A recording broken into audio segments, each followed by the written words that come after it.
بسم اللہ الرحمن الرحیم۔ السلام علیکم ورحمۃ اللہ وبرکاتہ۔ امید کرتے ہیں کہ آپ تمام بھائی خیر و عافیت سے ہوں گے۔ آسک حسن الیاس سیریز کے ایپیسوڈ نمبر 13 میں آپ تمام بھائیوں کو خوش آمدید۔ اور اس پروگرام میں آپ سب بھائیوں اور بہنوں کو موقع دیا جاتا ہے کہ آپ جاوید احمد غامدی صاحب کے اسٹوڈنٹ حسن الیاس بھائی سے براہ راست سوال کر سکیں۔ اس پروگرام کی لگ بھگ ہم نے 12 نشستیں اس سے پہلے کی ہیں، جس میں ڈیفرنٹ موضوعات پر حسن بھائی نے بہت مدلل انداز میں گفتگو کی ہے، آپ ان کو بھی دیکھ سکتے ہیں۔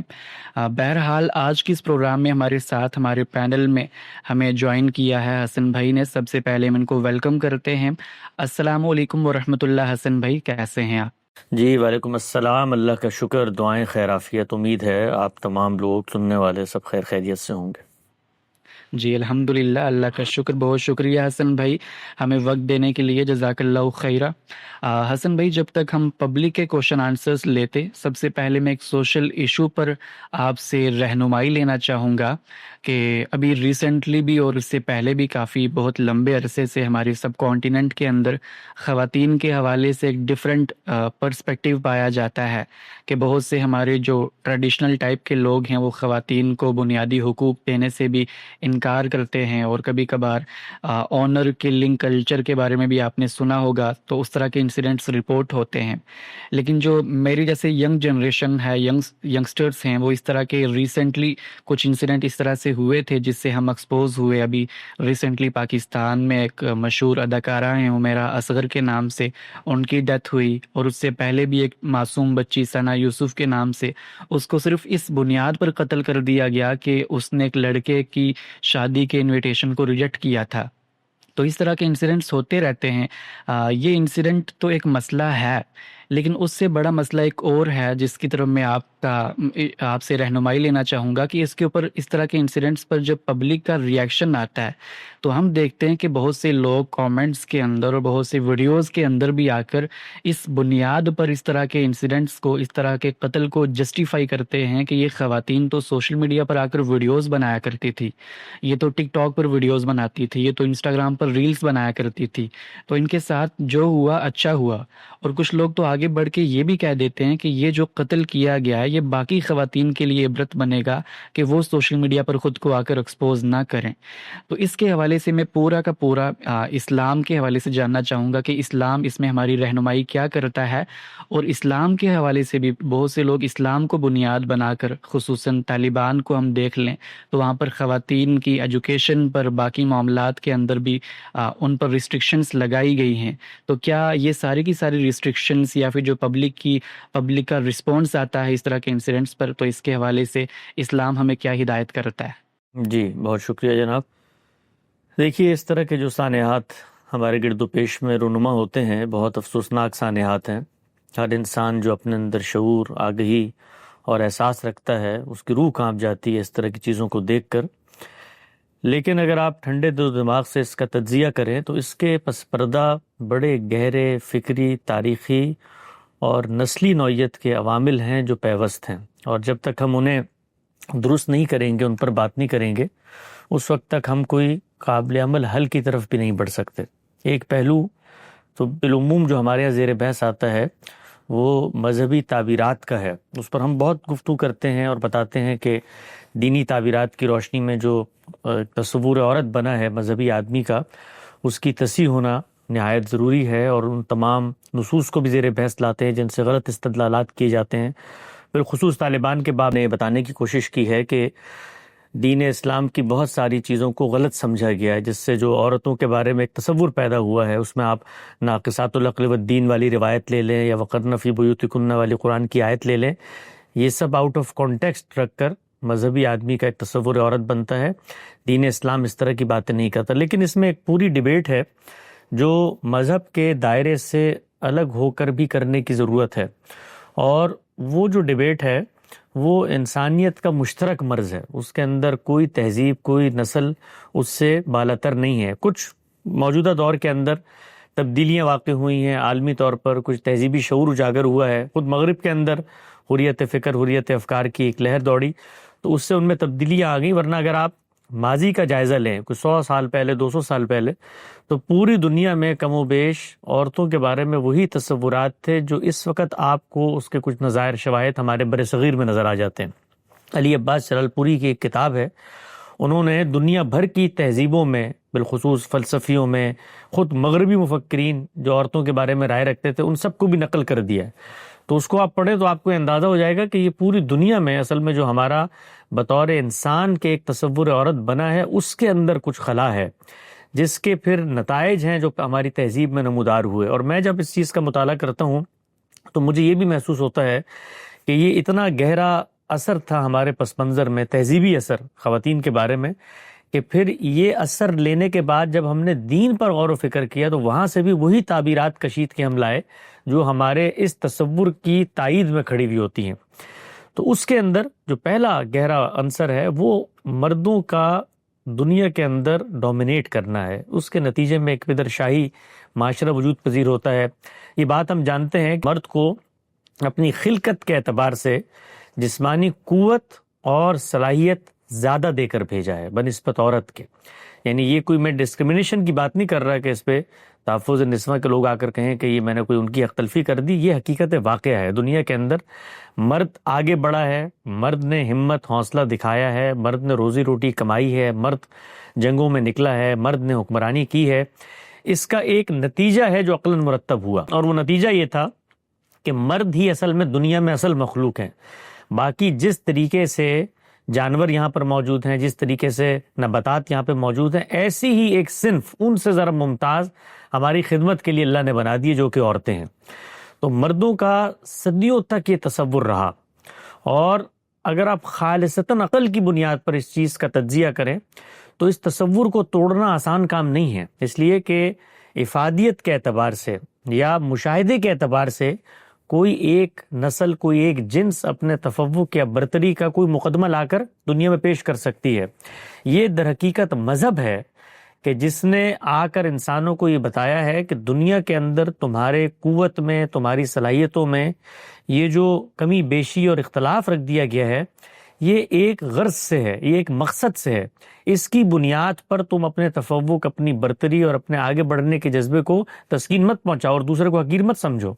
تو مذہب نے آ کر ہمیں یہ بتایا کہ یہ بغرض امتحان ہے، مردوں کو اللہ نے بھیجا ہے، اللہ کی ایک تخلیقی اسکیم ہے، اس میں خاندان بنے گا، بچے پیدا ہوں گے، اس کا ایک سربراہ ہوگا، وہ اس کی کفالت کی، نگرانی کی ذمہ داری، پرداخت، تربیت، اس کی ایک اونرشپ لے گا، اور اس اونرشپ لینے کی صلاحیت اس کے اندر ڈالی گئی ہے۔ تو یہ صلاحیت جو ڈالی گئی ہے وہ ایک ذمہ داری دینے کے لیے ڈالی گئی ہے، نہ کہ اس لیے ڈالی گئی ہے کہ آپ عورتوں کے حاکم بن جائیں یا عورتوں کو اپنا محکوم بنا لیں یا عورتوں کو اپنے آپ سے کمتر سمجھیں۔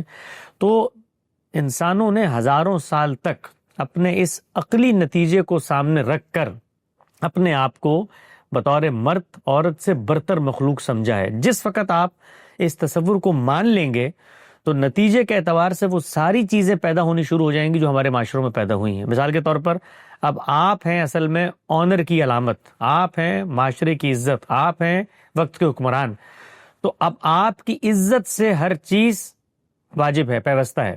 اگر اس پر کوئی ٹھیس یا آنچ آتی ہے تو اصل میں یہ اب سامنے والے نے اس عزت کو پامال کر دیا ہے، تو گویا اس نے معاشرے کو پامال کر دیا، خاندان کو پامال کر دیا۔ اس سے آپ دیکھیں کیا چیز پیدا ہوئی کہ عورت اگر نکل کے کہیں پر اپنی محبت کا اظہار کر دے تو یہ مرد کی غیرت کے خلاف ہے، کیونکہ اس نے معاشرے میں مرد کی حیثیت کو چیلنج کر دیا ہے۔ اس کو یہ حق ہی نہیں تھا کہ وہ یہ فیصلہ کرتی کہ اس کو کسی سے محبت ہو گئی ہے۔ کیوں؟ کیونکہ وہ تابع تھی، یہ تصور تھا۔ اب اگر وہ تابع تھی تو ہر جگہ جہاں پر وہ اپنی حریت کا اظہار کرے گی، جہاں پر وہ اپنے ارادے اور اپنی خواہش کا اظہار کرے گی، ایک پدر شاہی معاشرے کے اندر وہ بغاوت کہلائے گی، وہ غیرت کے خلاف اقدام کہلائے گا، جس پر پھر ریوالٹ ہوگا۔ چنانچہ مردوں نے ریوالٹ کیا، اس سطح پر ریوالٹ کیا کہ دنیا کی تاریخ میں آپ یہ دیکھیے جو بہت لمبے عرصے تک اس چیز کو بھی تسلیم نہیں کیا گیا کہ یہ عقل کی سطح پر ہمارے مساوی ہو سکتی ہیں، فیصلے کی سطح پہ ہماری مساوی ہو سکتی ہیں، یہاں تک کہ حقوق کی سطح پہ ہماری مساوی ہو سکتی ہیں۔ یہ مغربی معاشرہ جس کے آج ہم اور آپ گن گاتے ہیں کہ یہاں پر اتنی تہذیبی ارتقا ہو گیا، اتنی تبدیلیاں آ گئی ہیں، آپ صرف آج سے 50-70 سال پہلے یہاں پر جو یہاں کے حکماء، دانشور، فلاسفہ کا تصور عورت تھا اس کا مطالعہ کریں تو آپ کو اندازہ ہو جائے گا کہ بڑی مشکلوں سے ان کو انسان کا درجہ دیا گیا، اور کتنا ہی عرصہ گزر گیا کہ یہ قومیں جب جمہوریت نواز ہو بھی گئیں تب بھی عورتوں کے پاس ووٹ کا حق نہیں تھا، یعنی وہ سمجھتے تھے کہ عورت یہ فیصلہ کرنے کی پوزیشن میں نہیں ہے۔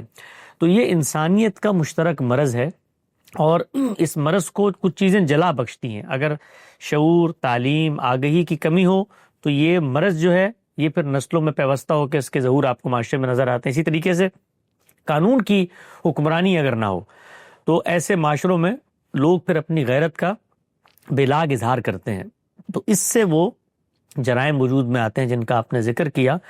تو میں اس پہ مختصر تبصرہ یہ کروں گا کہ اگر ہم نے اپنے معاشرے کے اندر عورت کو صحیح مقام، صحیح اس کا تصور راسخ کرنا ہے تو اس کے لیے ہمیں اپنے معاشرے کو ایجوکیٹ کرنا پڑے گا۔ یہ ایجوکیشن دونوں پہلوؤں سے ہے، یہ دنیاوی پہلوؤں سے بھی ہے کہ اس چیز کو آپ سمجھیں کہ مرد اور عورت دونوں اپنے اپنے رول میں اس سوسائٹی کو آگے بڑھانے کا ناگزیر حصہ ہیں۔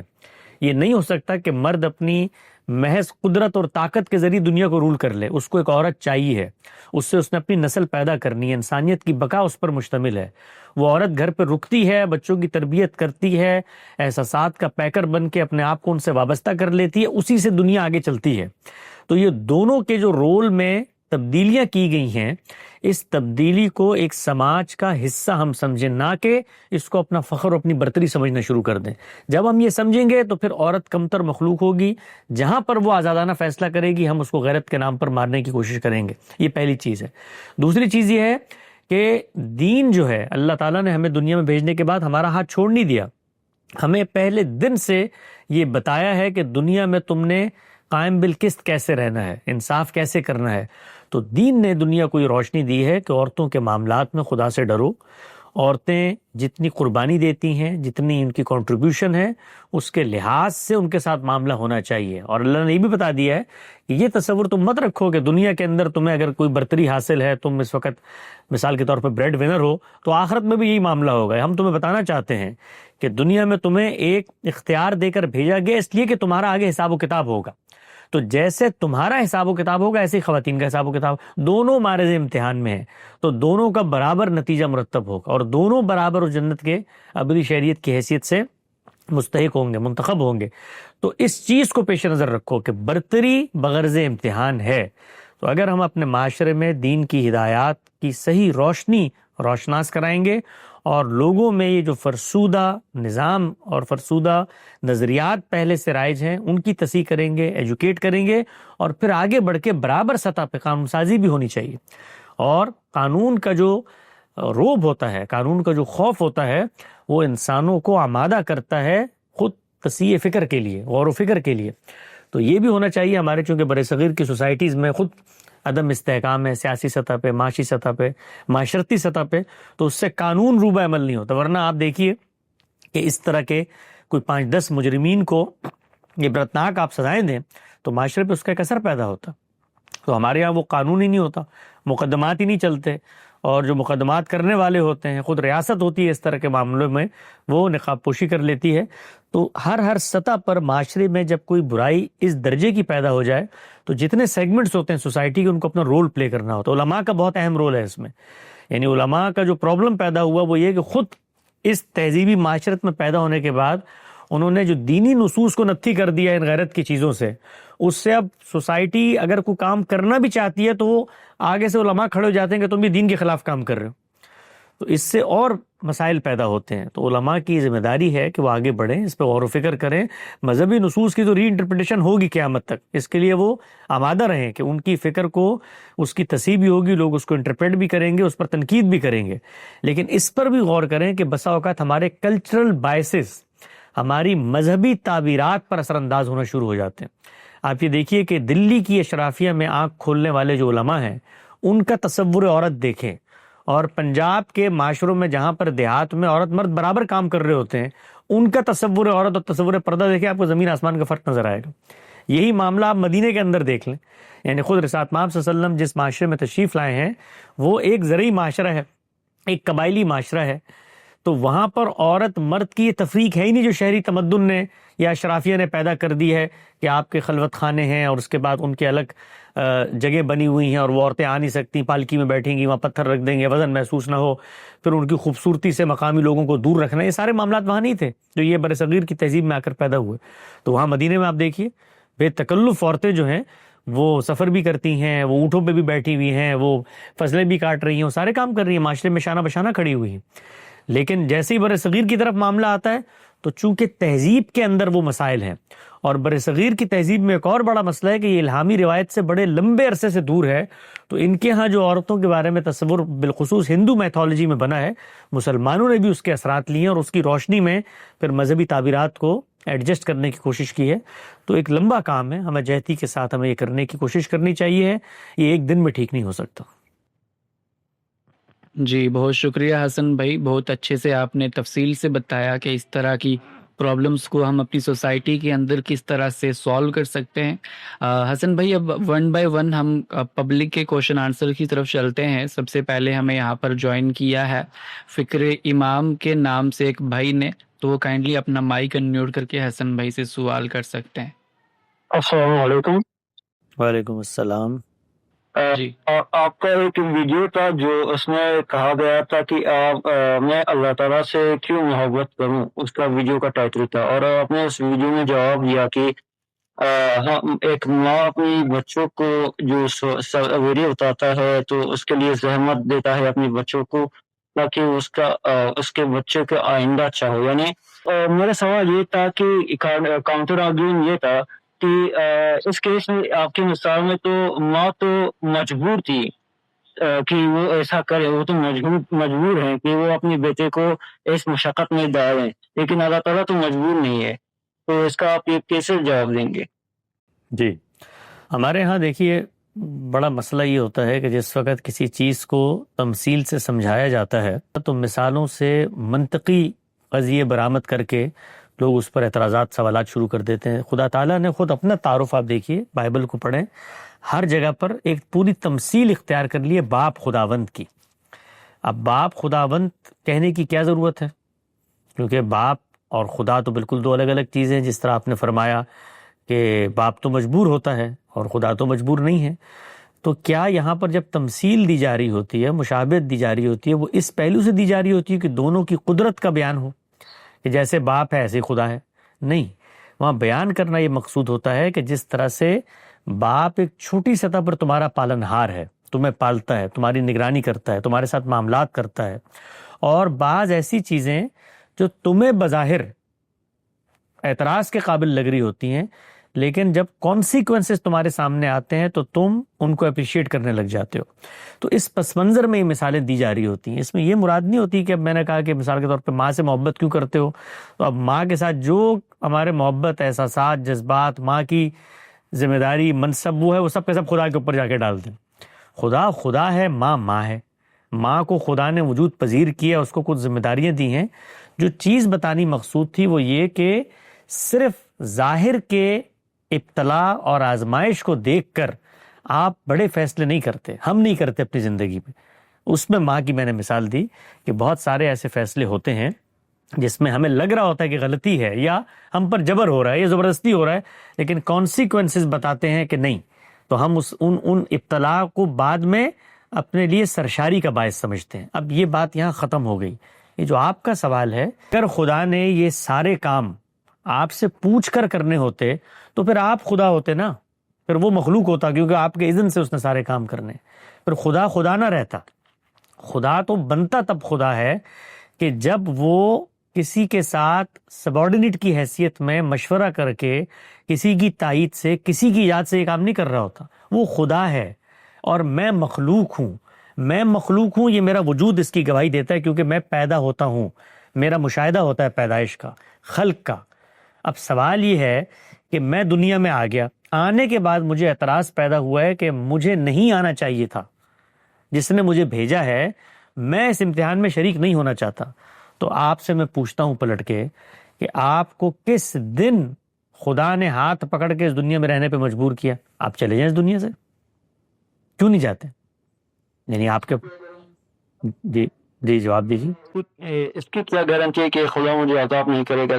خدا تو کوئی ہے. اب سبحان اللہ، یعنی یہ کمال کی بات ہے کہ اس خدا نے مجھ سے پوچھا نہیں مجھے بنانے سے پہلے، میں مجبور محض ہوں، مجھے یہاں پر بھیج دیا، مجھے اس دنیا میں رہنا نہیں ہے، اب میں واپس جانا چاہتا ہوں تو اگلا سوال میں کرتا ہوں کہ خدا مجھے عذاب تو نہیں دے گا؟ او بھائی، وہ اگر خدا ہے ہی نہیں آپ کی نظر میں، جس نے آپ سے بغیر پوچھے یہ کام کر دیا ہے، آپ اس کی دنیا میں تو مشیت سننے پر آمادہ نہیں ہے، اور مرنے کے بعد آپ کو بڑا خوف ہے وہ کہیں آپ کو عذاب نہ دے. یعنی مرنے کے بعد وہ آپ کے گلے میں ہار ڈالے گا، وہ آپ کو یہ کہے گا کہ جس مقصد کے لیے میں نے تمہیں بھیجا تھا اس کو تو تم نے سمجھا نہیں کہ میں نے امتحان کے لیے بھیجا ہے. بھائی اگر مجبور محض ہوں میں تو میں دنیا کو چھوڑ کے چلا جاؤں، میں کیوں نہیں جاتا؟ اس پر غور کریں.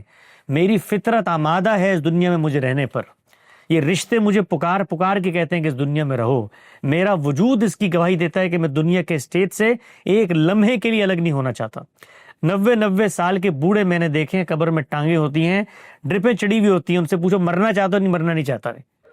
کیوں نہیں مرنا چاہتے؟ اس لیے کہ یہ دنیا کی آبادی اس وقت آپ کو نظر آ رہی ہے 6 ارب آبادی ہے، جا کے نکال کے سروے کریں کتنے لوگ یہ جانا، اس لیے کہ ان کا شعور اس کی گواہی دے رہا ہے کہ وہ اس دنیا میں جینا چاہتے ہیں. اور اسی گواہی کو خدا نے کہا ہے کہ میں نے تم سے لی تھی، پہلے اس امتحان میں شریک ہو رہے ہو، تم نے کہا ہم سب شریک ہوں گے، اب تمہارا رب ہو، ہم تمہیں رب مانیں گے. پرابلم کہاں پیدا ہوتی ہے؟ پرابلم وہاں پیدا ہوتی ہے کہ جہاں دنیا میں آزمائشیں ہمیں پیش آتی ہیں اور ہم اس کو اپنے خالق اورینٹڈ ورلڈ ویو میں رکھ کے نہیں دیکھتے، تو ہم یہ سوال کرنے شروع کر دیتے ہیں، ہمیں مشکل میں ڈال دیا، ہم سے پوچھا نہیں تھا، ہم سے یہ نہیں کیا تھا. وہ بھائی امتحان ہے، امتحان میں مشکل سوال نہیں آئے گا تو کب آئے گا؟ امتحان ہی میں تو آزمائش ہوگی، امتحان ہی میں تو گرو گے، امتحان ہی میں تو اللہ تعالیٰ تمہیں اندھیرے میں رکھے گا کہ تم صبر کرتے ہو، شکر. اور کب ہوگا؟ تو دنیا ایک امتحان ہے. اس مقدمے کو اگر آپ مان لیں تو پھر اس کے بعد کوئی دوسرا سوال پیدا نہیں ہوتا. خالق نے مجھے کیوں بنایا یہ خالق جانے، اس کا کام جانے.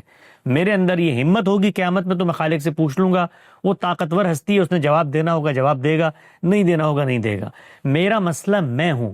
انسانوں کا سب سے بڑا مرض یہ ہے روئے زمین پہ کہ ان کا مسئلہ وہ ہیں، وہ اپنا مسئلہ چھوڑ کے خالق کا مسئلہ حل کرنے لگ جاتے ہیں، اور اس علم سے کرنے لگ جاتے ہیں جو علم خود ان کو ان کا مسئلہ حل کرنے کے لیے ناکافی ہے. یعنی انسانوں کو اگر ان کا مسئلہ کہ دنیا میں وہ کیوں آئے ہیں، اس کے بعد کیا ہوگا، اپنا ذاتی علم کافی ہوتا تو وہی کی ضرورت نہ ہوتی. وہ وہاں پر بھی خالق نے آ کے بتایا کہ تمہیں دنیا میں اس لیے بھیجا ہے میں نے. اور اس محدود علم کے ساتھ ہم خالق کے مسائل حل کرتے ہیں. تو میں صرف آخر میں آپ سے گزارش کروں گا کہ کتاب پڑھیں شروع سے آخر تک، وہ آپ کو بار بار یہ بات بتاتی ہے کہ خالق نے آپ کو ایک وجہ سے دنیا میں بھیجا ہے، اور اس وجہ کو اس نے لکھ کر بیان کیا ہے، لِيَبْلُوَكُمْ أَيُّكُمْ أَحْسَنُ عَمَلًا. اور دوسری جگہ بیان کیا لِيَبْلُوَكُمْ فِي مَا آتَاكُمْ، تاکہ ہم تمہیں آزمائیں، ہم تمہیں جانیں کہ کون اچھے عمل کرتا ہے. تو اس دنیا میں ہم اس لیے آئے ہیں.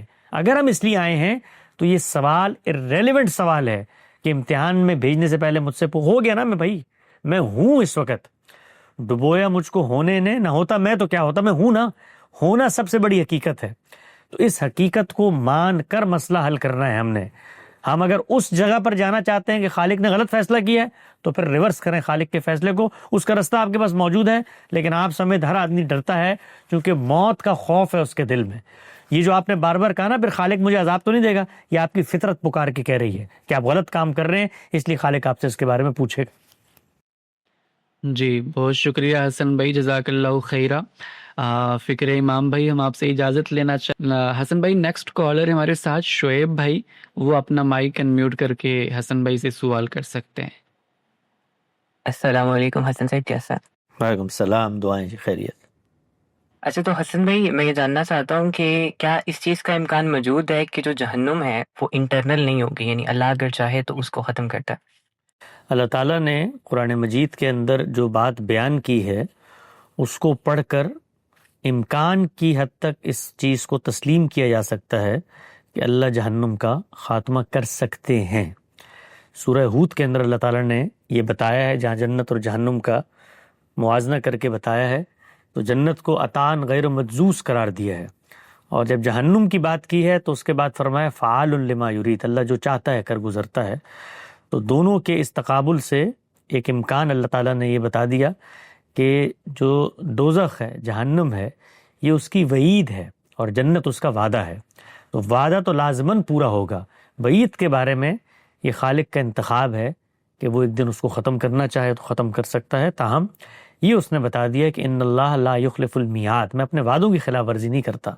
تو وعدوں میں سے اس نے یہ وعدہ کر دیا ہے کہ جو میری حق تلفی کرے گا، جرائم کا دنیا میں ارتکاب کرے گا، دین اسلام کے خلاف کھڑا ہوگا شعوری طور پر، اس کو میں عذاب دوں گا۔ تو جہنم میں تو لوگ جائیں گے، کیا وہ وہاں پر ہمیشہ رہیں گے؟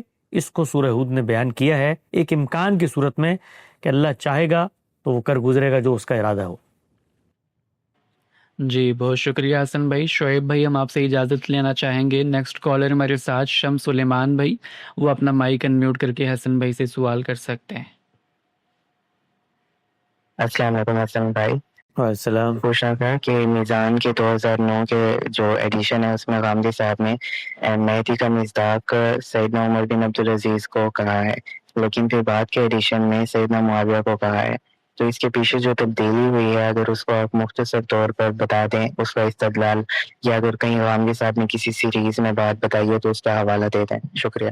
جی، حدیث پر جب ہم نے کام کیا علم النبی کے تحت، اور وہ کام انشاءاللہ بہت جلد لوگوں کے سامنے بھی آ رہا ہے، اس وقت پریس کے اندر ہے وہ، تو وہاں پر ایسی روایات آئیں جن روایات میں اس زمانے کی تعین ہو جاتی ہے جس زمانے کے بارے میں رسالت آپ صلی اللہ علیہ وسلم نے یہ پیشن گوئی فرمائی ہے۔ تو وہ زمانہ سیدنا امیر معاویہ کا زمانہ ہے، روایات میں اس کی صراحت ہے۔ آپ ان روایات پر تفصیلی کام دیکھنا چاہیں تو وہ چھپا ہوا موجود ہے، اشراق کے شماروں میں بھی ہے، آن لائن بھی ہے، میں نے بھی اس کو کئی دفعہ شیئر کیا، میرے بعد کے خلفائے راشدین کے حوالے سے اس کا عنوان ہے میں اور میرے خلفاء۔ تو اس سے یہ بات واضح ہوئی کہ جس شخصیت کے عہد کی پیشن گوئی کی گئی ہے اور جو منظر کشی کی گئی ہے اور جو زمانہ بتایا گیا ہے خلافت راشدہ کے متصل بات کا، وہ سیدنا امیر معاویہ کا زمانہ ہے۔ اس لیے غامدی صاحب نے اپنی کتاب میزان میں پہلے جب یہ جو مہدی ہیں، ایک ہدایت یافتہ مہدی کا ایک تصور تو وہ ہے جو ہماری روایت میں رائج ہے، ہم اس تصور کو ٹھیک نہیں سمجھتے، اس کے دلائل کا یہ موقع نہیں ہے، لیکن جو چیز روایت میں زیر بحث آئی ہے وہ اصل میں جس مہدی کے بارے میں ہے وہ سیدنا امیر معاویہ اس کا مصداق غالباً ہے، اور اس کو غامدی صاحب نے اپنی کتاب میزان میں تبدیل بھی کر دیا۔ جی شکریہ شمس بھائی ہمیں جوائن کرنے کے لیے۔ نیکسٹ کالر ہے ہمارے ساتھ عبداللہ بھائی، وہ اپنا مائک انمیوٹ کر کے کوشچن کر سکتے ہیں۔ السلام علیکم ورحمۃ اللہ وبرکاتہ۔ وعلیکم السلام۔ جی میرا سوال حسن بھائی سے یہ ہے کہ مجھے اپنی سوال سے پہلے تھوڑی سی تمہید باندھنی پڑے گی کہ وہ ایک صاحب ہیں جو خود کو ملحد ہی کہہ رہے ہو، کیونکہ وہ خود کو اسی آئیڈینٹیفیکیشن کے ساتھ آتے ہیں، تو وہ بار بار میں نے ان کی زبان بار بار ایک اعتراض استاد غامدی صاحب پر کرتے ہیں کہ کچھ پروگرام وہ ان کے ساتھ کر رہی تھی، تو میں اس واقعے کی پہلے تصحیح یا تردید حسن بھائی سے کرنا چاہ رہا ہوں۔ تو وہ یہ بیان کر رہے ہیں کہ ایک ٹی وی پروگرام کے دوران انہوں نے غامدی صاحب سے ایک سوال، وہ کچھ عذاب جزا کے ریلیٹڈ شاید یہ والا ٹاپک تھا، تو انہوں نے اس میں ایک ایگزامپل کے طور پر غامدی صاحب سے سوال کیا تھا جو وہ آج بیان کریں، مجھے نہیں اس واقعے کی مجھے حقیقت نہیں معلوم ہے، وہ بیان کریں۔ میں غامدی صاحب سے یہ سوال کیا کہ اگر ایک لڑکی کچھ لباس پہن کے اس کا ریپ کسی نے کیا ہے تو اس کو اللہ تعالیٰ پھر آخرت میں کیا اس کے ساتھ معاملہ کیا ہے، اس کو اس کے بدلے مطلب اللہ تو چاہ سکتا، اللہ تو اس پر قادر تھا کہ وہ اس کو روک دے، لیکن اس کو آخرت میں کیا ملے گا اس کے بدلے، کیونکہ اس کو تو عزت سے تو اس کی جا چکی ہے۔ تو غامدی صاحب نے جواب دیا کہ اللہ اس کو راضی ہو کے اتنا خوش کرے گا کہ وہ بھول جائے گی۔ تو پھر وہاں کوئی آڈینس وہاں تھی، تو طالب علم وہاں سے ایک طالب علم کھڑے ہوئے، انہوں نے کہا اگر میں بھی کچھ اسی طریقے کے کپڑے پہن کے تو میں اس کا مطلب میں بھی اسی طریقے سے پھر جنت حاصل کر سکتا ہوں۔ تو وہ کہنے لگے، وہ جو صاحب مولد ہے وہ کہہ رہے ہیں کہ غامدی صاحب اس پہ پھر شو چھوڑ کے غصے سے چلے گئے، اس نے شو ہی چھوڑ دیا اور وہ پھر کبھی اس شو میں ہی آئے نہیں، وہ چلے گئے۔ تو میں حسن بھائی پہلے اس کی تصحیح تردید کرنا اور اس واقعے کی حقیقت کیا ہے، پھر مجھے اس پہ کچھ سوال ہے، اسی پہ وہ سوال ہے، وہ میرا اصل سوال۔ جی، واقعے کی تصدیق کے جو دنیا کے مسلمات ہیں ان میں تو عینی شاہدین کی حصی گواہیاں ہوتی ہیں، تو جو صاحب بھی اس طرح کے دعوے کر رہے ہیں ان سے گواہی طلب کرنی چاہیے۔ اللہ کے پیغمبر نے کہا ہے ان البینۃ علی المدعی، کہ جو دعویٰ کرتا ہے دلیل دینا اس کے ذمہ ہے۔ تو غامدی صاحب ہوں یا دنیا کا کوئی بھی فرد ہو، اس سے کسی واقعے کے متعلق بات کرنے کے لیے آپ زبان کھولتے ہیں تو آپ نے دلائل لے کر آنے ہیں. وہ آخر شو ہوتا ہوگا تو وہاں پر اور لوگ بھی ہوتے ہوں گے, اس کا کوئی پروڈیوسر بھی ہوتا ہوگا, وہ کسی چینل کے اسٹوڈیو میں ہوگا تو اس کا کوئی عملہ بھی ہوتا ہوگا, کوئی کیمرہ مین بھی ہوتے ہوں گے.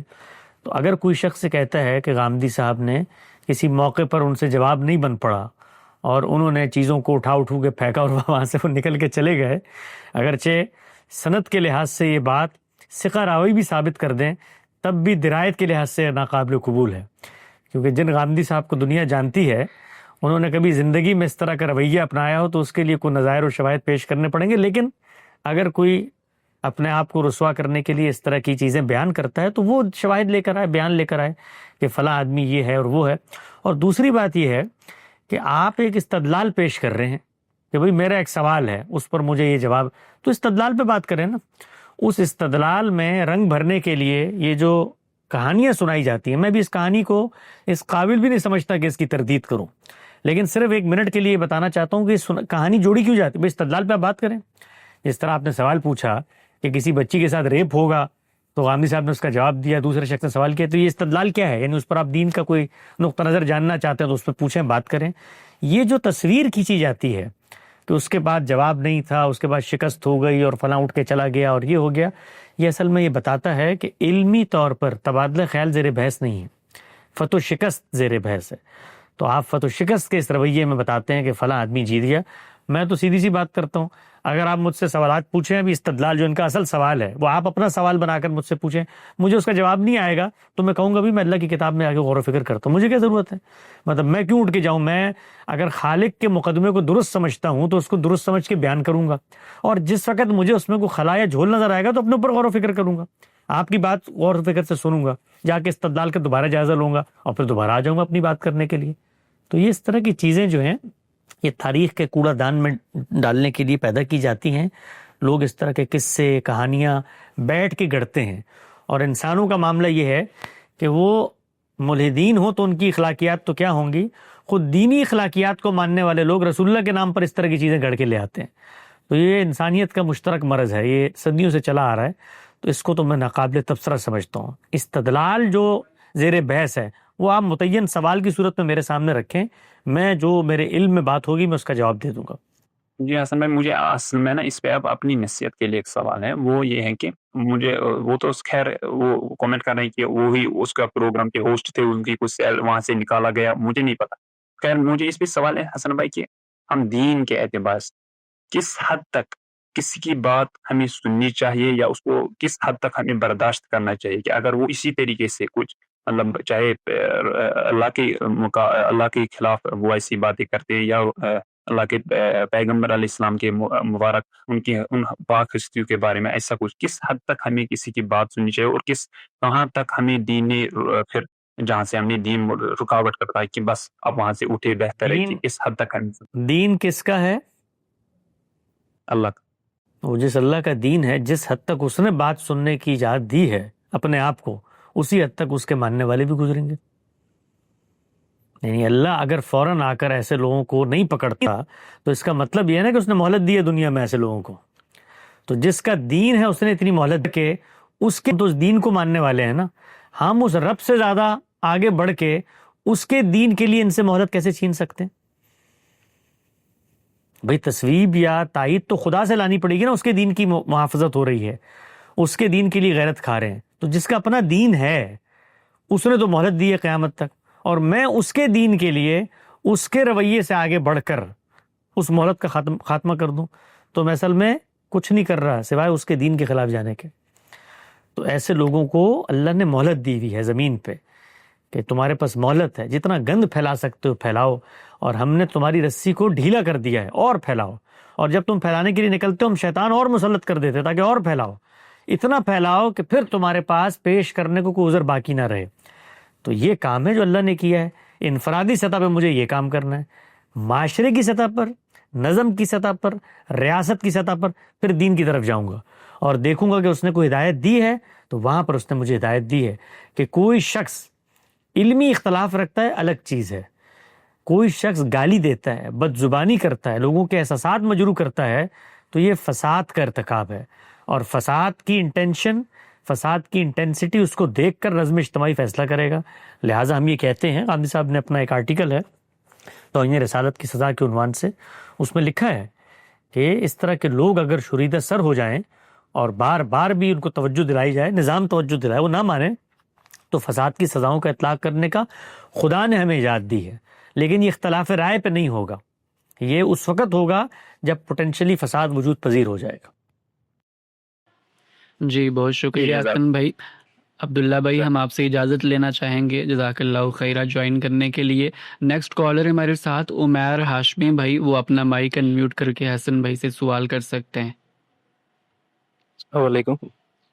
میرا سوال یہ ہے کہ میں کچھ دن پہلے چوری کی سزا کے اوپر میں آپ کا ویڈیو دیکھ رہا تھا، تو جس طرح مطلب قتل کے لیے، قصاص کے لیے دیت دے کے معاف کیا جاتا ہے، اور فساد فی الارض میں بھی 4 قسم کی سزائیں ہیں، اور اس میں بھی سمجھو معافی گنجائش بھی ہے.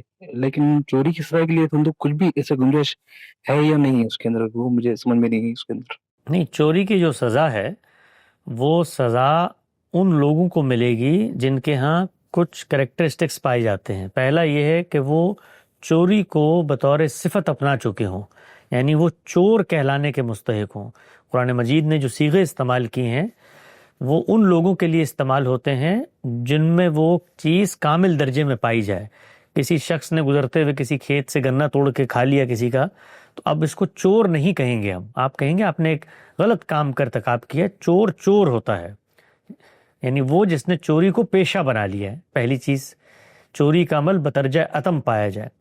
دوسری چیز، جو مجرم ہے وہ اپنے حالات کی رعایت سے کسی عذر کا مستحق نہیں ہے، یعنی جرم کی نوعیت اور مجرم کے حالات اس کو کوئی امیونٹی نہیں دیتے. مثال کے طور پہ کوئی شخص سے کہتا ہے کہ جی میں تو ایسے لوگوں میں پیدا ہوا، میرا باپ چور تھا، دادا چور تھا، میری خاندانی تربیت چوری کی ہوئی، تو میرا تو ایک طرح کا یہ بچپن کا اڑنا بچھونا بن گیا ہے، تو اب میں نے یہ کام کیا ہے، میں پکڑا گیا ہوں، تو مجھے اس کی رعایت دیں کہ میں نے اس کو اپنے اختیار سے انتخاب نہیں کیا تھا.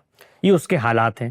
یا مثال کے طور پہ وہ آگے بڑھ کے کہتا ہے جی میں تو بڑے غریب گھرانے سے تھا، ماں کا آپریشن کرانا تھا، بہن کی شادی کرانی تھی، اس لیے میں نے چوریاں شروع کر دی. تو مجرم کے حالات زیر بحث آتے ہیں اور جرم کی نوعیت زیر بحث آتی ہے. یہ دوسرا فلٹر ہے. تیسرا فلٹر یہ ہے کہ جس نے چوری کی ہے وہ ہے کون؟ مسلمان ہے، اللہ کے ساتھ عہد وفا باندھ کر مسلمان ہوا ہے، شعوری مسلمان ہے، اس کو یہ پتہ ہے کہ اگر اللہ کا یہ عہد توڑے گا کہ کسی کی جان مال آبرو کے خلاف زیادتی ہو تو اللہ کا عقاب اس کے اوپر آئے گا. یہ شعور وہ رکھتا ہے. اگر رکھتا ہے تو قرآن مجید نے بتایا کہ سزائیں ہیں ہی انہی کے لیے جو اللہ سے یہ عہد باندھ کر اس کی خلاف ورزی کرتے ہیں. اس کو قرآن نے بیان کیا کہ نقالم من اللہ ہے، اور اگلی ہی آیت میں بیان کیا کہ یہ خدا کا عذاب ہے. تو عذاب ان پر نافذ ہوتا ہے جو شعوری طور پر جرم کو اختیار کرتے ہیں، جن پر حجت تمام ہو جاتی ہے ایک درجے میں. تو یہ ساری چیزیں جج دیکھے گا. جس کی عدالت میں قاضی کے پاس فیصلہ جائے گا تو وہ سوال کرے گا، پوچھے گا کہ دینی شعور کیا کیا تم جانتے تھے کہ مسلمان ہونے کے بعد یہ کام کرو گے تو یہ سزا ملے گی؟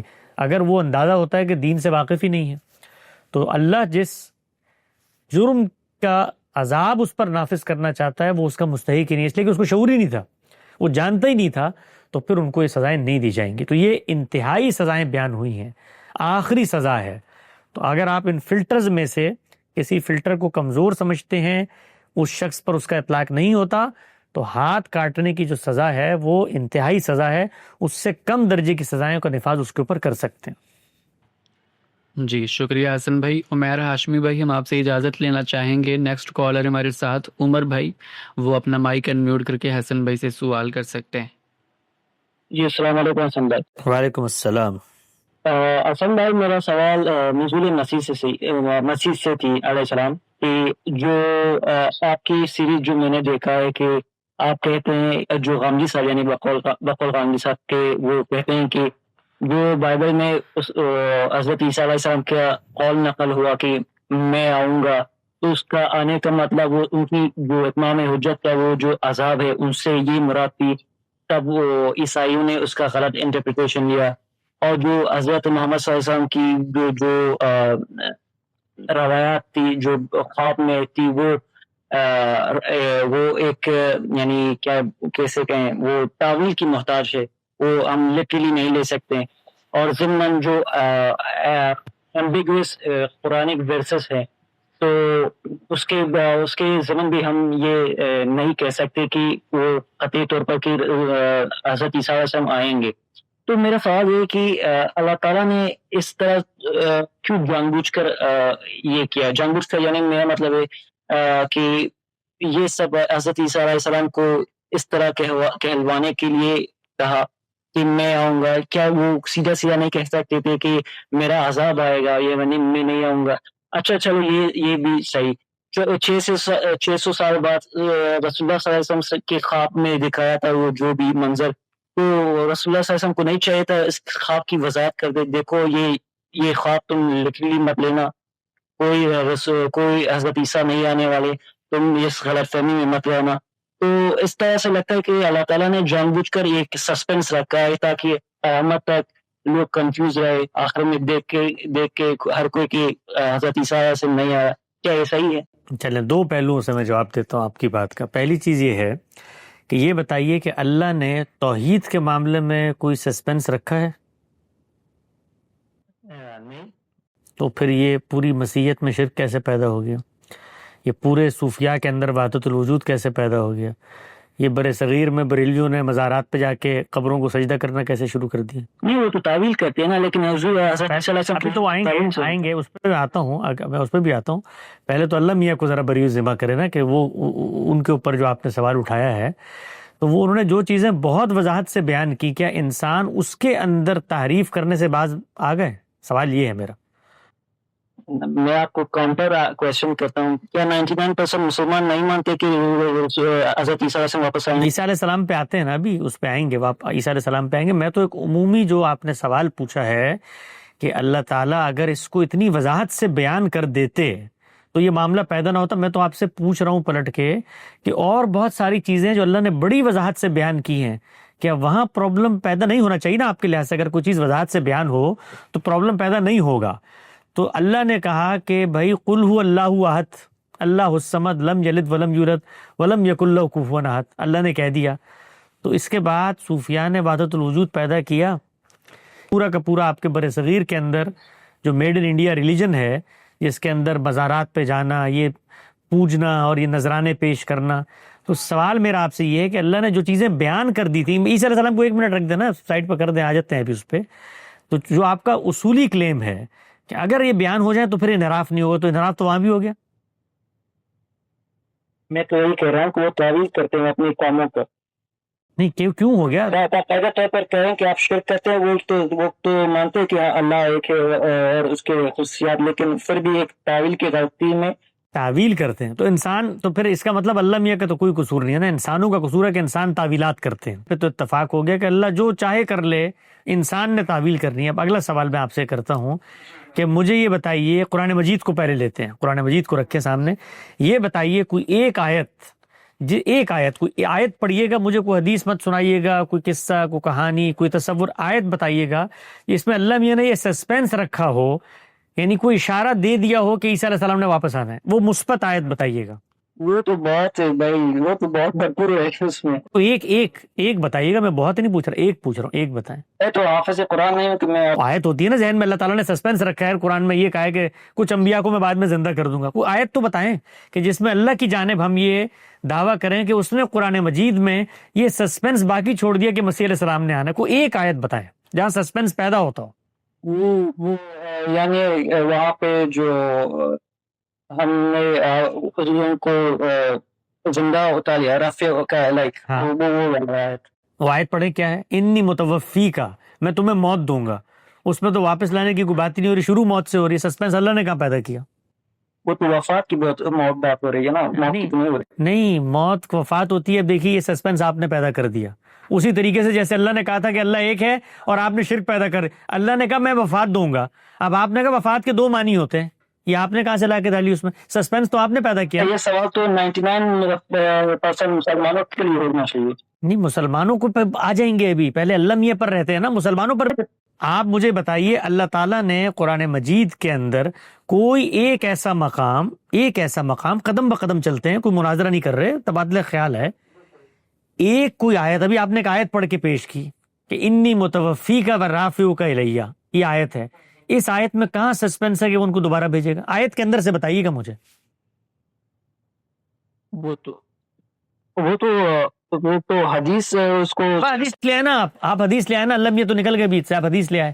قرآن مجید کے اندر اللہ تعالیٰ نے کسی جگہ پر ہلکا سا بھی اشارہ دیا ہو، کوئی سسپینس قائم رکھا ہو، انسانوں کی عقل پہ چھوڑ دیا ہو، وہ آیت کوئی ایک ہے؟ ایک آیت نہیں ہے پورے قرآن مجید میں۔ میں آپ کو بطور طالب علم کے عرض کر رہا ہوں، پورے قرآن ان تصورات سے اپنے آپ کو 2 منٹ خالی کریں، جو تصورات اجماع امت سے، حدیثوں کی انٹرپریٹیشن سے، سب چیزوں سے، اللہ کا کوئی ذمہ نہیں ہے حدیثوں کا۔ حدیثیں لوگ بیان کرتے ہیں، روایت بالمعنی کے اصول پہ بیان کرتے ہیں، کچھ بیان ہوتی ہیں کچھ نہیں ہوتی، ان کی تعویل ہوگی جو ہوگا۔ اللہ کے بارے میں جب ہم دعویٰ کرتے ہیں کہ اس کو کیا ضرورت تھی اتنے بڑے مسائل میں ڈالنے کی، سیدھی سیدھی بات بتایا تھا، تو میں نے آپ سے 2 پلٹ کے سوالات پوچھے کہ جو اس نے سیدھی باتیں بتائی ہیں کیا انسانوں نے اس میں انحراف نہیں کیا؟ اور دوسری بات میں نے آپ سے پوچھی کہ کوئی ایک آیت بتائیے پورے قرآن مجید میں جہاں اللہ تعالیٰ سیدنا مسیح کے حوالے سے ایمبیگوٹی چھوڑ کے جا رہا ہوں، یعنی کسی اور پیغمبر کے بارے میں 20 پیغمبروں کا میں نام لے سکتا ہوں، ذکر بھی نہیں ہے کہ ان کو موت آئی، ہمیں پتہ ہے موت آئی ہوگی، ایک شخص کے بارے میں تو اللہ تعالیٰ کہہ رہا ہے میں نے موت دی اس کو، تو ایمبیگوٹی کہاں سے باقی رہی؟ وہ ایک اور آیت ہے نا جو یہ سات کا ساری آیات پر دوبارہ سے ہماری سیریز دیکھیں، ساری آیات پر ہم نے گفتگو کی ہے، اور ہر جگہ پر بتایا ہے کہ جیسے ہی آپ خارج سے ایک قائم شدہ تصور لا کر قرآن میں ٹانکنے کی کوشش کرتے ہیں تو اس سے آپ نزول مسیح کا عقیدہ برآمد کرتے ہیں قرآن سے۔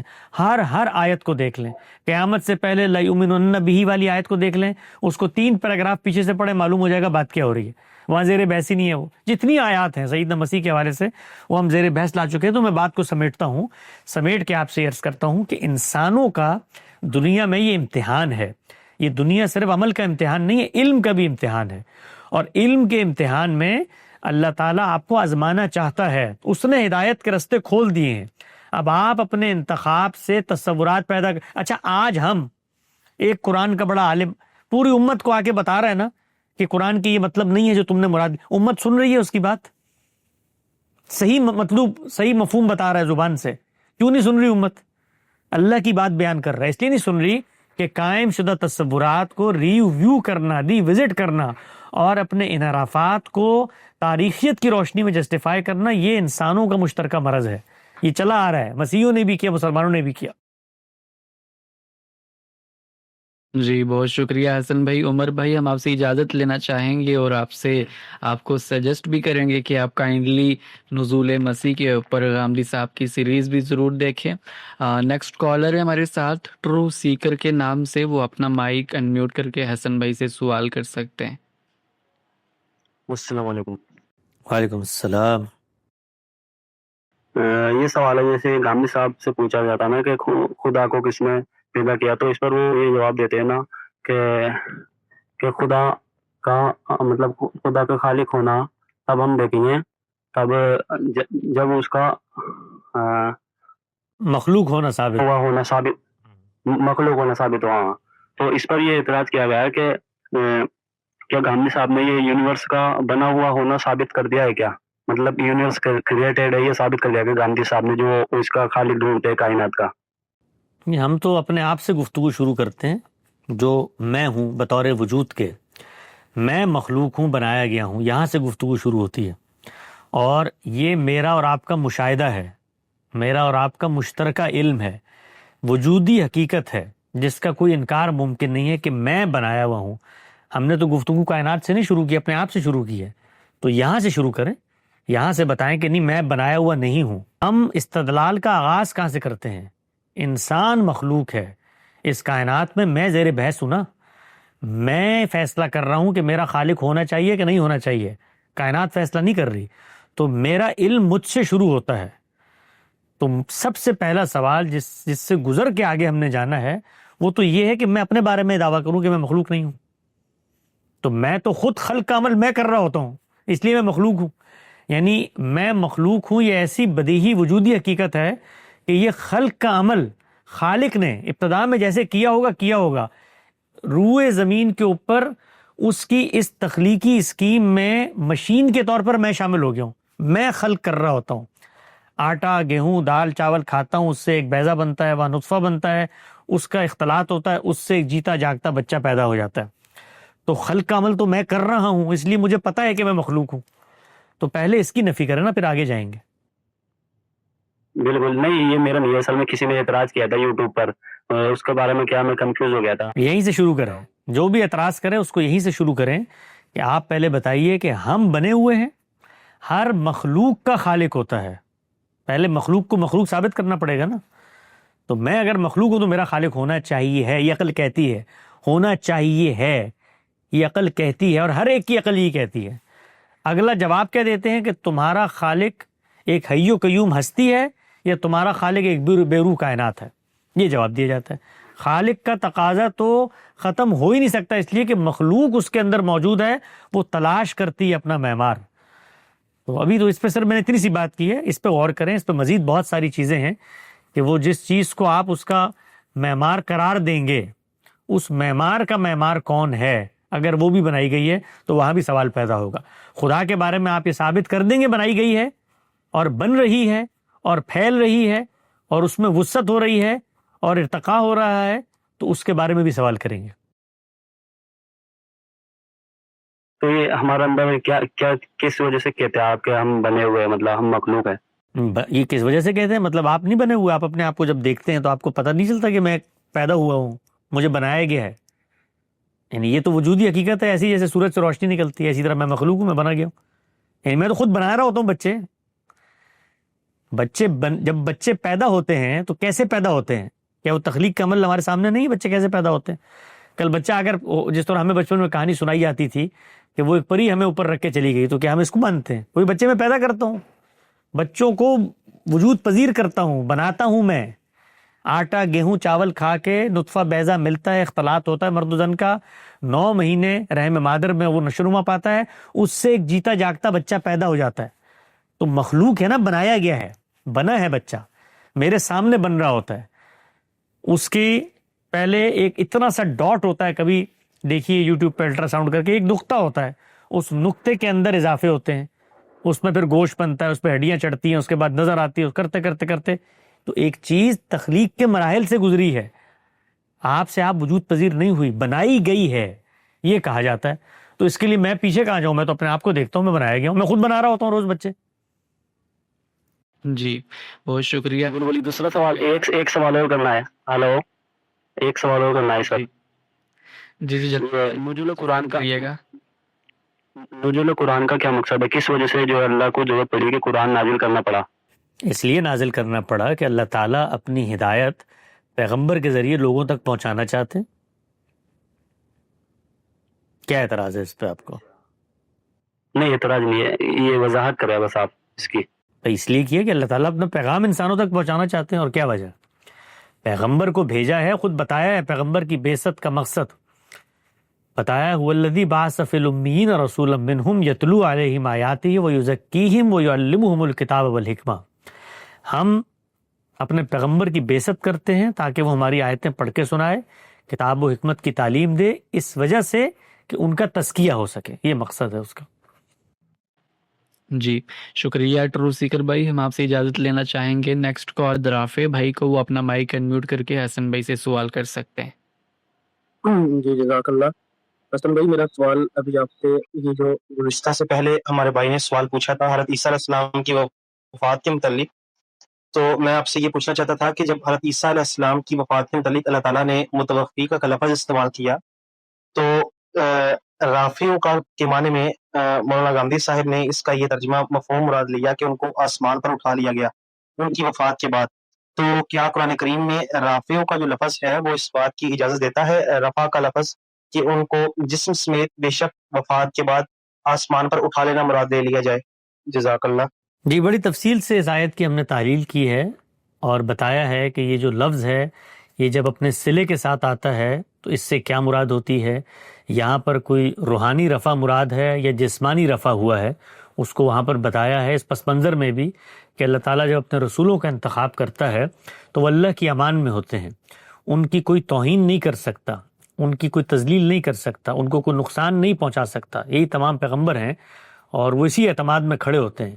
اور وہ یہ بتا رہے ہوتے ہیں کہ واللہ یعصمک من الناس، اللہ ہمیں بچاتا ہے، تو اللہ کو یہ گوارا نہیں ہے کہ وہ اپنے فرستادہ پیغمبروں کی اس طرح سے توہین برداشت کرے، تو ان کا جسم اللہ تعالیٰ یہ کہتا ہے کہ اس کو بھی اوپر اٹھا لیا گیا، اور جس شخص کو انہوں نے مارا اس کے بارے میں شبہ میں ڈال دیا گیا۔ تو موت دی، موت دینے کے بعد یہ نہیں ہوا کہ وہ اس کو ہاتھ لگائیں گے، اور یہ یہاں پر اس پر بڑی تفصیل سے مولانا امین حسن اصلاحی نے بھی اپنی تفسیر میں لکھا ہے قرآن مجید کے تمام نظائر کو جمع کر کے، کہ رفع اس طرح جب صلے کے ساتھ آتا ہے تو روحانی رفع میں اور جسمانی رفع میں کیا قرینہ ہے جو پیدا ہو جاتا ہے، علمی گفتگو ہے، اس کو ہم نے وہاں بڑی تفصیل سے بیان کیا ہے۔ عرفان اسماعیل بھائی وہ اپنا مائک انمیوٹ کر سکتے ہیں۔ السلام علیکم۔ وعلیکم السلام۔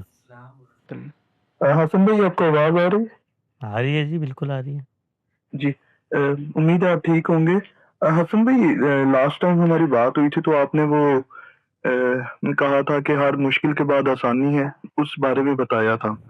اس کے بعد یہ ہے کہ قرآن پڑھتے ہوئے اکثر یہ احساس ہوتا ہے کہ یہ ساری باتیں شاید وہ 1400 سال پہلے والے لوگوں کے لیے ہی ہیں یا نبی کے لیے ہی ہیں۔ اب ان باتوں کے ساتھ میں اپنے آپ کو کیسے ریلیٹ کروں؟ اور جی انہی کے لیے تو اور کس کے لیے؟ انہی سے مکالمہ ہوا ہے نا۔ جی وہی، وہ پھر یہ کہ وہ آج کے انسان، آج کے مسلمان کے ساتھ وہ کنیکٹ نہیں کر پاتی، وہ مجھے احساس نہیں دلا پاتی کہ پھر وہ ڈیزم کا جو گاڈ ہے وہ زیادہ بہتر لگنے لگتا ہے کہ وہ گاڈ جس نے یہ ہے کہ وہ دنیا بنائی اور وہ اب انٹرفیئرنس نہیں کر رہا۔ کبھی کبھی یہ ہے کہ وہ 200 سال 500 سال بعد کہیں نہ کہیں ایک پیغمبر بھیج دیتا ہے، اور وہ پہلے تو یہ تو ڈیزم پہ آتے ہیں دعائیں سے، تو پوری آگے کی بات آپ نے کر دی نا۔ پہلے تو اس پر کوئی اعتراض عقلی بتائیے نا کہ کیا عقلی اعتراض کیا ہے۔ اللہ نے اگر ایک پیغمبر بھیجا ہے تو ایک قوم میں بھیجا ہے، تو اس قوم کی جو زبان ہوگی اس میں اللہ میں گفتگو کریں گے، یا ان کو پہلے کہیں گے کہ آؤ میں قیامت تک جتنی زبانیں پیدا ہوتی ہیں پہلے آؤ میں تمہیں وہ زبانیں سکھاتا ہوں، اور پھر اس کے بعد ان کی تہذیب اور معاشرت میں جو مسائل ہوں گے ان کو کہیں گے اس کو ایک منٹ یہاں رکھو، قیامت تک جتنے جرائم پیدا ہوتے ہیں پہلے تم یہ کرو تاکہ میں اس کی رعایت سے تم سے یہ دنیا میں کہاں ہوتا ہے؟ پہلے مجھے یہ بتائیے نا کہ دنیا میں جب میں اور آپ ابھی آپ اعتراض کر رہے ہیں، سوال کر رہے ہیں، تو اپنے زمان و مکان کی رعایت سے کر رہے ہیں یا آسمان پہ بیٹھ کے کر رہے ہیں؟ پہلی تو وہ عقلی اعتراض بتائیے نا کہ جس پر اصل سوال یہ ہے کہ وہ اعتراض ہے کیا۔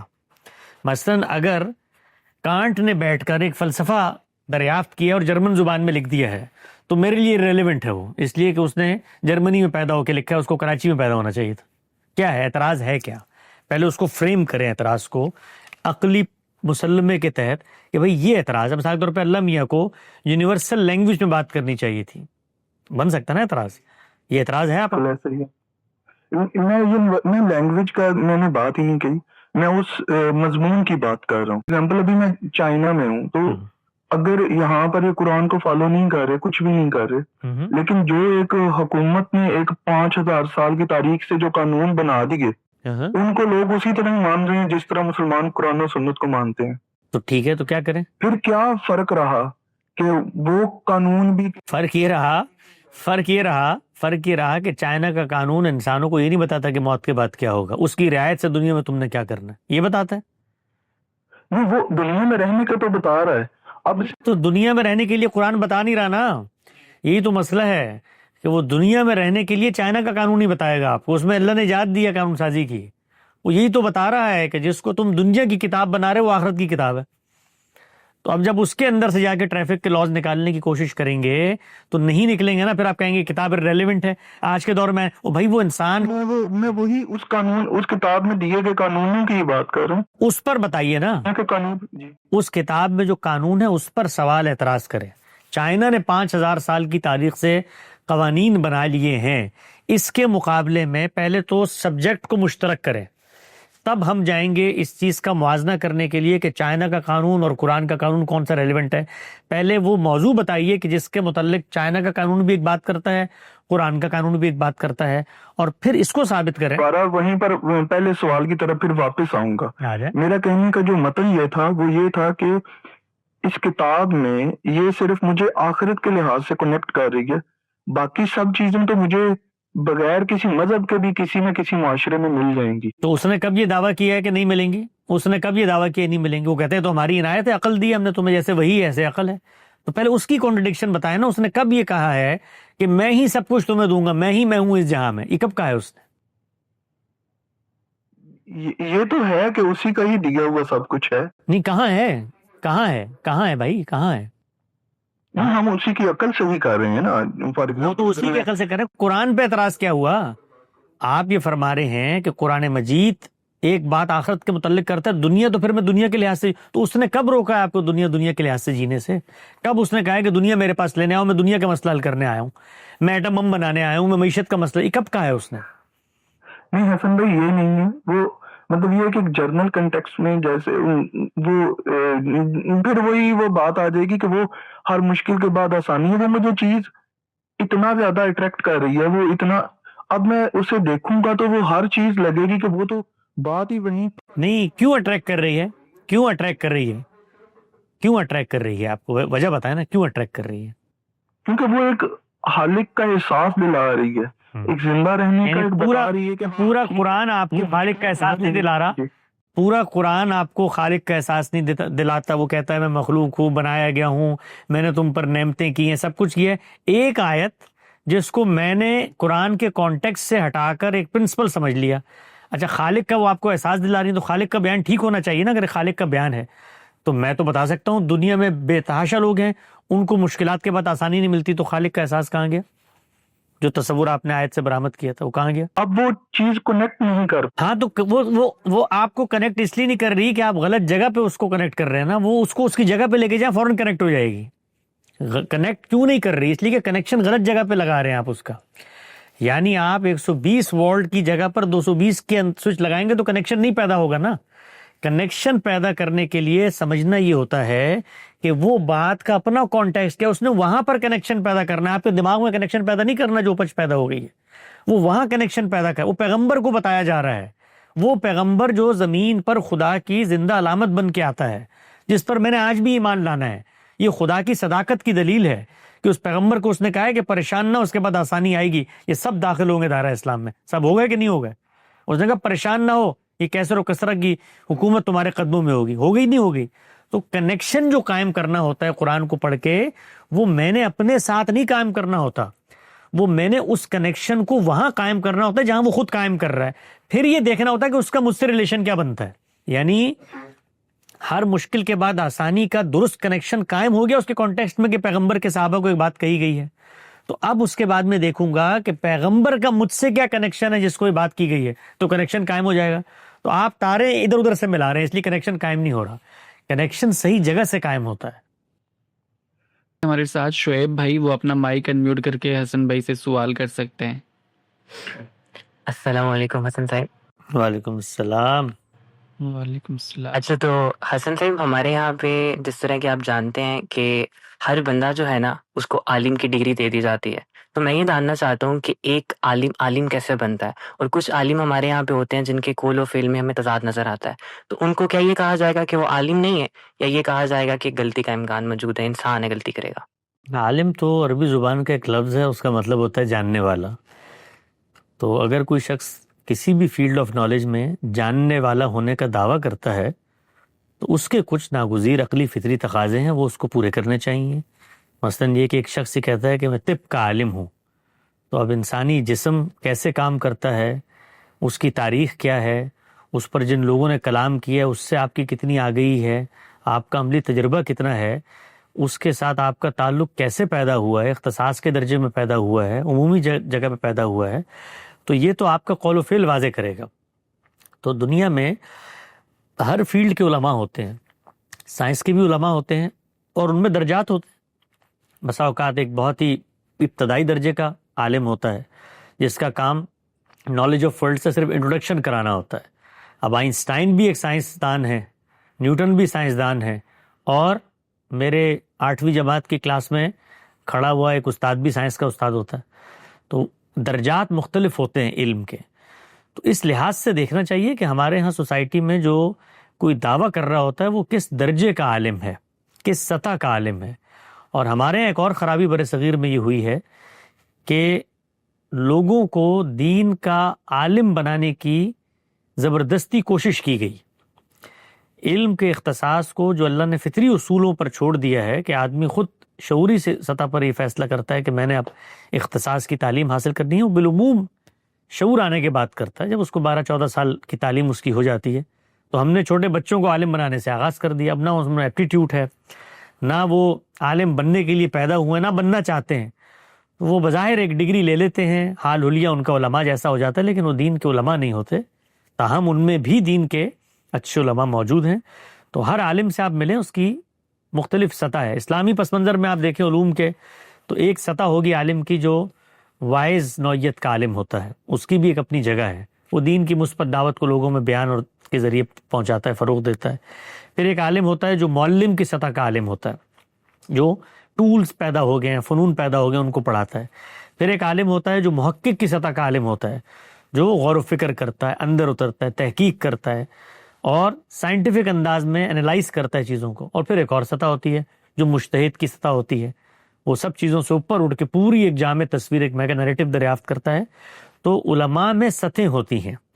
تو ہر سطح کا آپ کو سوسائٹی میں یہ نہیں ہونا چاہیے کہ آپ ایک فریم آف ریفرنس پیدا کریں. غامدی صاحب جیسا آپ نے عالم دیکھا، اب آپ ہر عالم کو اسی کسوٹی پہ پرکھنا شروع کر دیں. نہیں، وہ ہر سطح کا عالم ہوگا. اگر آپ نے اس کسوٹی پہ پرکھنا ہے تو وہ بھی عالم اسلام میں ہے، لیکن وہ 2-4 لوگ ہی ہوں گے. باقی عام طور پہ معلمین ہوتے ہیں یا واعظین ہوتے ہیں. اور ہمارے ہاں تو ایک پوری کی پوری فوج بنا دی گئی ہے علماء کے نام پر، جو عالم بننے نہیں چاہتے ان کو عالم بنا دیتے ہیں. تو یہ فرق کر کے جب آپ دیکھیں گے معاشرے میں، تو آپ پر واضح ہو جائے گا کہ کون سے لوگ ہیں جن کو زبردستی عالم بنا دیا گیا. جی شکریہ حسن بھائی. نیکسٹ کالر ہے ہمارے ساتھ محسن بھائی، وہ اپنا مائک انمیوٹ کر کے حسن بھائی سے کوشچن کر سکتے ہیں. اچھا حسن بھائی، میرا تھوڑا سوال حلال حرام پہ تھا کہ حلال حرام اسلام پہ کیسے ڈیفائن ہوں گے. اس میں دیکھیں، میں نے غامدی صاحب کا نظریہ دیکھا، انہوں نے کہا کہ صرف قرآن سے لیں گے، اور میں بھی اس سے کافی حد تک اتفاق کرتا تھا. پھر میرے سامنے ایک حدیث آئی سنن ابن ماجہ کی، اس میں لکھا ہوا تھا کہ قرب قیامت کچھ لوگ آئیں گے جو تکیے سے ٹیک لگا کے کہیں گے کہ ہم صرف کتاب اللہ سے جو کچھ حلال حرام ہے وہ لیں گے اور باقی ہم کچھ نہیں لیتے.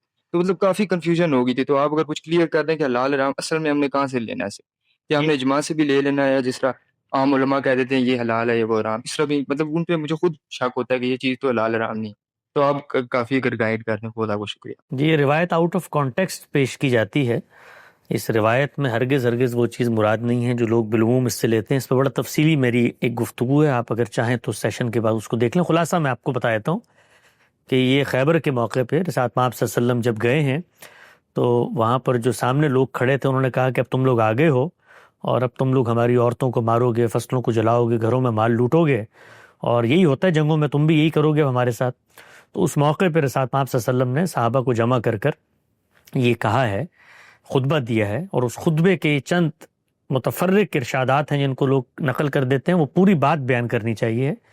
وہ پوری بات رسول اللہ نے فرمائی ہے کہ تم جنگ پہ آئے ہو اور جنگ کی یہ اخلاقیات ہے، کوئی پودا نہیں توڑنا، کسی بچے کو نہیں کرنا، کسی عورتوں کے ساتھ اس طرح کا معاملہ نہیں کرنا. اور یہ بات ذہن نشین کر لو کہ یہ میری ہدایات ہیں، میرے اوامر ہیں، میرا حکم ہے، اور مجھے کوئی یہ عذر دیتا ہوا کل نظر نہ آئے. میں دیکھ رہا ہوں ان قریب یہ وقت آنے والا ہے کہ تم لوگوں نے مال غنیمت جمع کیا ہوا ہوگا اور اس کے بعد تکیے لگا کے بیٹھے ہوئے ہوگے، اور جب پوچھا جائے گا کہ تمہیں تو منع کیا تھا تو آگے سے کہو گے قرآن میں کہاں لکھا تھا. تو میں بتا رہا ہوں کہ میرا حکم یہ مثل ہے قرآن کے اوامر و نواہی، یہ قرآن ہی کا تقاضا ہے جو میں بیان کر رہا ہوں، اسی کا مثل ہے. یہ پوری روایت یوں ہے، لہٰذا میں منع کر رہا ہوں یہ کام تم نے نہیں کرنا. تو اس کو یہ کانٹیکسٹ ہے، اس کو وہاں سے لوگوں نے اٹھا کر کسی نے حدیث کے انکار کرنے والوں پہ لگا دیا، کسی نے اور کسی چیز پہ لگا دیا. تو اللہ کے پیغمبر بتا رہے ہیں کہ میرے اوامر، اور قرآن مجید نے یہ بات بتائی ہے کہ اطیعوا اللہ و اطیعوا الرسول اولی الامر منکم. تو رسول کا جو حکم ہے وہ قرآن کے مثل ہے. قرآن نے بتایا ہے، جس طرح قرآن اللہ کی ہدایت ہم نے ماننی ہے، اس طرح پیغمبر اگر کوئی فیصلہ کرتا ہے، ارشاد دیتا ہے، اس کو بھی ماننا ہے. تو وہاں پر یہ چیز زیر بحث ہے. حلت و حرمت کے کوئی دو پیمانے زیر بحث نہیں. باقی اس پر بڑی تفصیل سے ہم نے گفتگو کی ہے اعتراضات سیریز میں حرام و حلال کے موضوع پر، اور وہاں وہ پورے پرنسپلز بھی بتائے ہیں، اور یہ بھی بتایا ہے کہ حدیث میں جتنی چیزیں آئی ہیں وہ سب ان پرنسپلز کے مطابق ہیں. اور اب ایک کتاب بھی ہماری چھپ گئی ہے، اویلیبل بھی ہے حلال و حرام کے موضوع پر.